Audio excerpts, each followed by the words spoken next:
Breaking news, ladies and gentlemen, what's going on? He's Ty Hayes. I'm Kyle Henderson, both of Bama Football on YouTube. Of course, you can follow Ty Hayes at Around the Sports Table. And run the thumbs up. We appreciate you guys being here. Now, there are some mega sources, some major news sources that are predicting Ryan Williams to Alabama. We've discussed this many times following his decision to cancel his trip to Texas.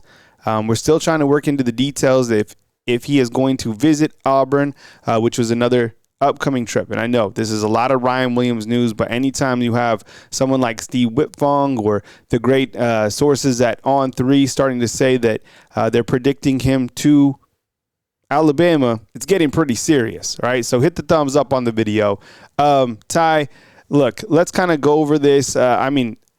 Guys like Steve Wiltfong, they just don't throw out, items like this. I mean, high accuracy rates with these big recruiting resource tools that we have. Yeah, Wiltfong is one of those guys where his name is synonymous in recruiting. If you see a prediction and you see his name next to it, you're sending it in the group chat saying, oh, so-and-so got fonged. Yep. You know how good you have to be at your job for your name to become synonymous with a prediction that you feel like is going to be a lock? You talk about that everybody will have misses. Ladies and gentlemen, Steve Wiltfong, 4,130 correct predictions to 4,516 predictions. So, oh my goodness. If he puts a crystal ball prediction out there, he has information, and he's got some of the best information in the industry. Now, people will say, oh, well, Steve Wiltfong will change his prediction. Because, Kyle, recruiting is fluid. Mm-hmm. We all know this. Mm-hmm. We followed it long enough to realize what a fluid situation this is.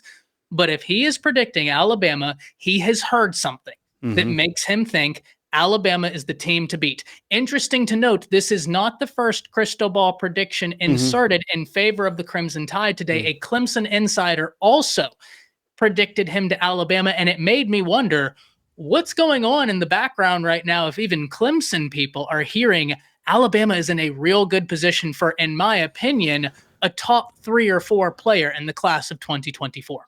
Yeah, I mean, when you start seeing crystal balls or predictions, it's getting pretty serious. I mean, we have Smook in the back saying that it's a lock, and we also had Jalen Mbakwe say that it was a lock. I mean, this is one of the guys that has really recruited Ryan Williams heavily during this entire process. Everybody throwing up the lock symbol. Now, we don't know, and as you said, it's fluid. But this is some major news. I mean, the news is out there that people are feeling really confident with him coming to Alabama. Now, of course, the decision date's still on February 9th. All right, Ty, so what do you let's talk about this here in a couple different parts. A, do you think that he is going to take his Auburn visit? I think right now, listen, he canceled the Texas visit. And if Steve Wiltfong is inserting a crystal ball and then there's another one, I think it could stand to reason that the Auburn visit could be canceled. Now, I don't mean to sit on the fence here. I wouldn't be shocked if he takes it. Why? Because he just heard a phenomenal pitch from Alabama. And while it could be enough to shut it down, maybe he just wants to go and see one more time before he makes up his mind. But if you're making me choose, I think it stands to reason that the Auburn visit could get canceled as well. I think it would be completely logical. Yeah, I think, this is all fluid, like you're saying. I think he's still going to go visit Auburn. I think that he's going to do that. And I think that he's, and let me know, chat, and inside the comment box, do you guys think that Ryan Williams will still take his Auburn visit? I'm going to go ahead and say yes, that he still does. And who knows, maybe I'll miss on that. In terms of where things are at with Ryan Williams, clearly Coach Kalen DeBoer has done a really good job recruiting him. And that says a lot because he just got here. And I think it says a lot about the staff and how they have made him feel like a priority. How they feel that he is going to fit into the system. And by the way, I mean, when you have the full court press on from Alabama and you have probably a nice NIL deal, look, Alabama is not broke. I think they're behind in terms of what they want to do, but I think they are in the process of gathering their resources, and I think they're going to be in the mix as one of the top NIL programs within the next couple of years, and I think they're probably going to make a strong push right now. And what a statement it would be if Coach Kalen DeBoer is able to come in and from the jump, he's able to land Ryan Williams, the most heavily coveted prospect that we've had in the in-state. People are saying since Julio Jones. So I like the kids' highlight tapes. I like everything about it. I've even enjoyed kind of the drama, to be honest. I mean, there was a time where you were just like, is this too much? No, I've been eating it up. I've been loving it, to be honest. The kid's a baller, and he's been having fun with it. So it's going to come down to, I think, February 9th when he makes the decision. And, of course, we'll have coverage right here on Bama Football on YouTube. Ty, we've been talking about Ryan Grubb and the offense that he has. How excited are you, if you're an Alabama fan, to imagine Ryan Williams coming in with these other talented wide receivers? Who knows how it's going to shake out? We think he has the talent to start, but there's guys like Emmanuel Henderson, the new commit Jeremy Bernard, Kendrick Law, Kobe Sticky Hands Prentice. I mean, plenty of Jalen Hell.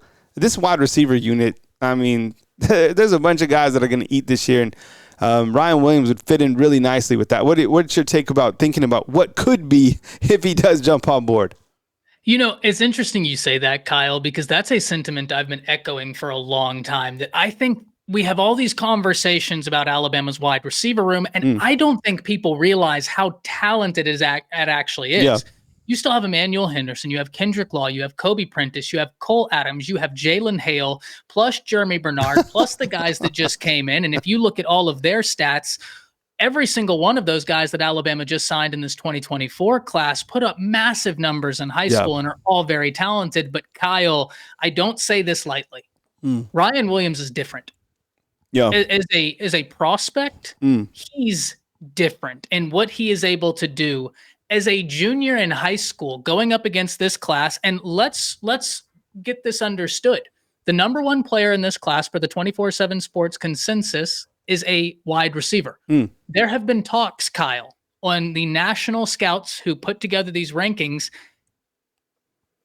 How far behind is Ryan Williams is from him, or is he behind him at all? Those are conversations they're having about a kid that reclassified, saying, hey, we believe the best player in all of the nation is a wide receiver, and we believe this kid is just as good based off of the All-American. He's different, and I don't say that lightly. He is an extraordinary talent, one that I think Shepard, Grubb, and DeBoer are currently excited, planning things up as to how they can get him the ball as many times as possible. Let me ask you this, kind of in closing to this short video that we put together.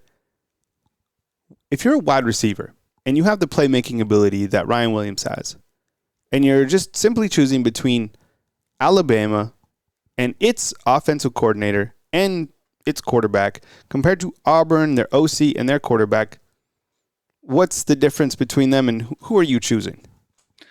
So personally, and I'm going to try and be as unbiased as possible. I understand whenever people and wide receivers and offense, I understand why a lot of offensive playmakers have gone to Auburn. We know what Hugh Freeze's offenses have been. Let's get that understood. But, and this is a big but, DeBoer and Grubb have been side by side for a while. Their minds are one in terms of what they want to accomplish. That's massive.